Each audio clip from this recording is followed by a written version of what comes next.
Sir, you know, you are there in Delhi. NEET ಹೋರಾಟ ತೀವ್ರ ಸ್ವರೂಪವನ್ನು ಪಡ್ಕೊಂಡಿದೆ. ನೀಟ್ ಹೋರಾಟ ಅನ್ನೋದು ಕರ್ನಾಟಕದಲ್ಲೂ ಮತ್ತೆ ಇಸುವಂತ ಪ್ರಯತ್ನಗಳು How ಆಗ್ತದೆ. you see those developments which are happening in Delhi? Okay. You are there in the protest. Mr. Rahul Gandhi and Priyanka Gandhi are all protesting. Same thing happening throughout the country. ನೋಡಿಯಪ್ಪ,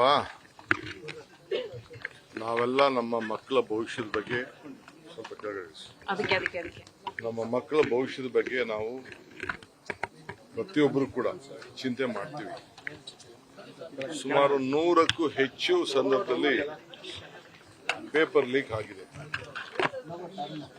ಈಗ ಇಡೀ ದೇಶದ ಯುವಕರು ಮತ್ತು ಇಡೀ ವಿಶ್ವ ನಮ್ಮ ಭಾರತದ ಯುವಕರ ಭವಿಷ್ಯದ ಬಗ್ಗೆ ಯೋಚನೆ ಮಾಡ್ತಾ ಇದ್ದಾರೆ. ಯಾಕೆಂದ್ರೆ ಇದು ಭಾರತ ಟ್ಯಾಲೆಂಟ್ ಹಬ್. ನಮ್ಮ ಟ್ಯಾಲೆಂಟ್ ಇರೋದು ನಮ್ಮ ಭಾರತದಲ್ಲಿ. ನಮ್ಮಲ್ಲಿರುವಂತ ಟ್ಯಾಲೆಂಟ್ ಇಡೀ ಪ್ರಪಂಚದಲ್ಲಿ ಎಲ್ಲೂ ಇಲ್ಲ ಅನ್ನೋದು ಎಲ್ಲರೂ ಕೂಡ ಒಪ್ಪಿದ್ದಾರೆ. ಅಂತ ಸಂದರ್ಭದಲ್ಲಿ ಕ್ವಾಲಿಟಿ ನಾವು ಮೇಂಟೈನ್ ಮಾಡಿಲ್ಲ ಅಂದ್ರೆ, ಈ ರೀತಿ ಪೇಪರ್ ಲೀಕ್ಗಳು ಆಯ್ತು ಅಂತಂದ್ರೆ, ಇದಕ್ಕೆ ಯಾರು ಜವಾಬ್ದಾರಿ ತೆಗೆದುಕೊಳ್ಳಿಲ್ಲ ಅಂತಂದ್ರೆ ಯಾರು ಹೊಣೆ? ಪ್ರತಿಭಟನೆಯನ್ನ ತಮ್ಮ ಸ್ವಂತ ಇಚ್ಛೆಯಿಂದ ಮಕ್ಕಳ ಭವಿಷ್ಯಕ್ಕೆ ಹಾಳಾಗ್ತಾ ಇದೆ ಅಂತ ಹೊರಟಿದ್ದಾರೆ. ಇದು ಪ್ರಜಾಪ್ರಭುತ್ವ ವ್ಯವಸ್ಥೆಯಲ್ಲಿ ಪ್ರತಿಭಟನೆ ಮಾಡೋದು ಎಲ್ಲರ ಹಕ್ಕು, ಎಲ್ಲಾ ಪಾರ್ಟಿಯವ್ರದ್ದು ಹಕ್ಕು, ಎಲ್ಲಾ ಯುವಕರದು ಹಕ್ಕು. ಸೊ ಅವ್ರ ಮೇಲೆ ಏನ್ ಈ ರೀತಿ ಲಾಠಿ ಚಾರ್ಜ್ ಮಾಡಿ ತೊಂದರೆ ಕೊಟ್ಟು ಅವ್ರಿಗೆ ಎಲ್ಲಾ ಟಿವಿಗಳು ಚಾನೆಲ್ಗಳಲ್ಲೂ ಕೂಡ ಎಲ್ಲ ಧಮಕಿ ಹಾಕಿ ಏನು ತೋರಿಸದೇ ಇದ್ದಂಗೆ ಮಾಡಿ, ಪಾಪ ಎಲ್ಲೆಲ್ಲಿ ಅವರವರು ವಿಡಿಯೋ ಮಾಡ್ಕೊಂಡಿದ್ರು ಅದನ್ನ ಹಾಕಿದ್ದಾರೆ. ಯೂಟ್ಯೂಬ್ಗಳಲ್ಲಿ ಬಂದಿದೆ, ಅದು ಈಚೆ ಬಂದಿದೆ. ಬಟ್ ಯಾರು ಮೀಡಿಯಾನವರು, ಪ್ರಜಾಪ್ರಭುತ್ವ ವ್ಯವಸ್ಥೆಯಲ್ಲಿ ಮೀಡಿಯಾ ನಾವು ಶಾಸಕಾಂಗ, ನ್ಯಾಯಾಂಗ, ಪತ್ರಿಕಾರಂಗ, ಕಾರ್ಯಾಂಗ ಅಂತ 4 ಪಿಲ್ಲರ್ಸ್ ಅಂತ ಕರಿತೀವಿ. ಅವ್ರು ಯಾರಿಗೂ ಕೂಡ ಅಲ್ಲಿ ಹತ್ರ ಬರಕ್ಕೆ ಬಿಟ್ಟಿಲ್ಲ. ಪ್ರಜಾಪ್ರಭುತ್ವದ ವ್ಯವಸ್ಥೆಯಲ್ಲಿ ನೀವು ಮಾಧ್ಯಮದವ್ರು ಏನ್ ಮಾಡ್ತಾ ಇದ್ರು? ಯಾಕಿದನ್ನ ಪ್ರತಿಭಟನೆ ಹೇಳಿಲ್ಲ? ಮಾಧ್ಯಮದವ್ರದ್ದು ತಪ್ಪಿದೆ.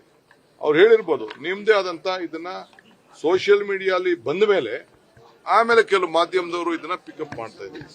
ದಯವಿಟ್ಟು ಇದು ಅವರ ಅಭಿಪ್ರಾಯ, ಜನರ ಅಭಿಪ್ರಾಯ. ಈಗ ಹೊಸ ಜನರೇಷನ್, ಹೊಸ ಭವಿಷ್ಯ. ಸೊ ಈ ಪ್ರತಿಭಟನೆಯನ್ನು ನಾವು ಕೂಡ ಮಾಡಿದೀವಿ, ನಾವು ಬೆಂಬಲ ವ್ಯಕ್ತಪಡಿಸ್ತಾ ಇದ್ದೀವಿ, ನಾವು ಭಾಗಿಯಾಗ್ತಾ ಇದ್ದೀವಿ. ನಿನ್ನೆ ಏನು ಘಟನೆ ನಡೆದಿದೆ, ನಾನು ಸರಿ ಅಂತ ನಾನು ಹೇಳುದಿಲ್ಲ. ಬಟ್ ಬಿಜೆಪಿಯವರು ಹಿಂದೆ ಏನೇನು ನಡೆದಿತ್ತು ಅಂತ ಲೆಕ್ಕ ಇಟ್ಕೊಳ್ಬೇಕು. ಹಿಂದೆ ಎಲ್ಲೆಲ್ಲಿ ರೈಫಲ್ ಸಿಕ್ತು, ಎಲ್ಲೆಲ್ಲಿ ಲಾಠಿ, ಇದು ಕತ್ತಿ, ಲಾಂಗು, ಮಚ್ಚು ಸಿಕ್ತು, ಪೊನ್ನಂಪೇಟೆ ಶಾಲೆ ಪಕ್ಕದಲ್ಲಿ ಏನಾಯ್ತು, ಇವೆಲ್ಲ ಕೂಡ ರೈಫಲ್ಗಳು ಸಿಕ್ಕಿದ್ದು, ಇವೆಲ್ಲ ಕೂಡ ನಿಮ್ದು ಎಲ್ಲ ಹಿಸ್ಟ್ರಿಗಳೆಲ್ಲ ಇದೆ. ನಾನು ಅದೆಲ್ಲ ಕರೆಕ್ಟು ಅಂತ ಹೇಳೋದಿಲ್ಲ. ಇಲ್ಲ ಅವ್ನು ಯಾರೋ ಮೊಟ್ಟೆ ಹೊಡೆದು ಕರೆಕ್ಟು ಅಂತ ನಾನು ಹೇಳುದಿಲ್ಲ. ಮೊಟ್ಟೆ ಹೊಡೆದು ಕರೆಕ್ಟು ಅಂತ ನಾವು ಹೇಳುದಿಲ್ಲ. ಕಾನೂನು ರೀತಿ ಏನು ಕ್ರಮ ಕೈಗೊಳ್ಳಬೇಕು ನಮ್ಮ ಹೋಮ್ ಮಿನಿಸ್ಟರ್ ಆಗಲೇ ತಿಳಿಸಿದ್ದಾರೆ. ಯಾರೋ ಒಬ್ಬರ ಮೇಲೆ ಮಾಡುತ್ತಲೇ ಇಲ್ಲ. ಪ್ರಜಾಪ್ರಭುತ್ವದ ಹಕ್ಕಿರ್ತದೆ. ನಮ್ಮ ಆಫೀಸ್ ಬರೋದಕ್ಕೆ ನಾವೇನು ಕಾನೂನಲ್ಲಿ ಅವಕಾಶ ಇದ್ರೆ ಬೇಕಾದ್ರೆ ಬಂದು ಏನ್ ಬೇಕಾದ್ರೂ ಮಾಡ್ಲಿ. ಇವೆಲ್ಲ ನಡೆದಿದೆ, ಇವೆಲ್ಲ ಬೇಕಾದಷ್ಟು ಪ್ರತಿಭಟನೆ ನಡೆದಿದೆ. ಬಟ್ ನೀವು ಕೂಡ ಅರ್ಥ ಮಾಡ್ಕೊಳ್ಬೇಕು, ಇದು ದೇಶದ ಯುವಕರ ಭವಿಷ್ಯ, ಯುವ ಧ್ವನಿ ಇದು. ನಾವು ಇದಕ್ಕೆ ಅವ್ರು ಯಾರಿಗೂ, ನಿಮ್ಮ ಮಕ್ಕಳೇ ಅಲ್ಲಿ ವಿದ್ಯಾಭ್ಯಾಸ ಮಾಡ್ತಿದ್ದಾರೆ, ನಿಮ್ಮ ಮಕ್ಕಳಿಗೆ ಭವಿಷ್ಯಕ್ಕೆ ಹಾಳಾಗ್ತಾ ಇದೆ. ಯಾಕೆ ಮುಚ್ಕೊಳ್ತಾ ಇದ್ದೀರಾ? ಒಪ್ಕೊಳ್ಳಿ. ರಾಜೀನಾಮೆ ಕೊಡುತ್ತಲ್ಲ ಏನ್ ತಪ್ಪಿದೆ? ಒಬ್ಬ ರಾಜೀನಾಮೆ ಕೊಟ್ಬಿಟ್ರೆ ಏನಾಗೋಗ್ತದೆ? ಪಾರ್ಲಿಮೆಂಟ್ ಅಲ್ಲಿ ಚರ್ಚೆ ಆಗ್ಲಿ, ಇವೆಲ್ಲ ಕೂಡ ಚರ್ಚೆ ಆಗ್ಬೇಕು. ನಾವು ನಿಮ್ಗೂ ಎಷ್ಟೋ ಸಂದರ್ಭದಲ್ಲಿ ಟೀಕೆ ಬೇಡ ಅಂತ ಹೇಳ್ತೀವ. ಟೀಕೆ ಮಾಡಬೇಕು. ಟೀಕೆ ಮಾಡಿದ್ರೆ ನಾವು ತಿದ್ಕೊಳ್ತೀವಿ, ನೀವು ತಿದ್ಕೋಬೇಕು. ಇದು ವ್ಯವಸ್ಥೆ, ಇದು ನನ್ನ ಅಭಿಪ್ರಾಯ. ರಾಜ್ಯದಲ್ಲಿ ಕೊತ್ವಾಲ್ ಆಡಳಿತ ನಡೀತಾ ಇದೆ ಅನ್ನುವಂತ ಆರೋಪವನ್ನು ಮಾಡಿದ್ದಾರೆ. ಇವತ್ತು ಗಾಂಧಿ ಪ್ರತಿಮೆ ಪ್ರೊಟೆಸ್ಟ್ ಮಾಡ್ತಾರೆ ಸರ್. ಅವ್ರ ಖುಷಿಗೆ ಏನ್ ಬೇಕಾದ್ರೂ ಮಾತಾಡ್ಲಿ, ಹೆಂಗ್ ಬೇಕಾದ್ರೂ ಮಾತಾಡ್ಕೊಳ್ಳಿ. ನಾನು ಈ ಸ್ಥಾನಕ್ಕೆ ಬರ್ಬೇಕಾದ್ರೆ ಒಬ್ಬ ವಿದ್ಯಾರ್ಥಿ ನಾಯಕನಿಂದ ಹಳ್ಳಿಲಿ ಹುಟ್ಟೊಬ್ಬ ಮಗ, ಅಲ್ಲಿಂದ ಬಂದು ಇಲ್ಲಿವರೆಗೂ ನಾನು ಬೆಳೆದಿದ್ದೀನಿ. ಎಷ್ಟು ಪರಿಶುದ್ಧವಾದಂತ ರಾಜಕಾರಣ ಮಾಡ್ತಾ ಇದ್ದೀನಿ, ಪರಿಶುದ್ಧವಾದಂತ ಆಡಳಿತ ಕೊಡ್ತಾ ಇದ್ದೀನಿ. ಅದನ್ನ ಅವ್ರ ಕೈಲಿ ಸಹಿಸ್ಕೊಳಕ್ಕಾಗಲಿಲ್ಲ ಅಂದ್ರೆ ಅವ್ರು ಬಿಟ್ಟಿದ್ದಾರೆ. ಅವ್ರು ಏನು ಬೇಕಾದ್ರೂ ಪ್ರತಿಭಟನೆಯಲ್ಲಿ ಸಂಚುಗಳು ನಡೀತಾ ಇದೆ. ಯುವಕರ ಭವಿಷ್ಯಕ್ಕೆ ಕಂಟಕ ಆಗೋ ರೀತಿಯಲ್ಲಿ ಕೂಡ ಅದಕ್ಕೆ ಅವಕಾಶ ಕೊಡೋದಿಲ್ಲ ಅನ್ನುವಂತ ಮಾತು ಹೇಳಿದ್ದಾರೆ. ಅದನ್ನೇ ನಾವು ಹೇಳ್ತಾ ಇರೋದು.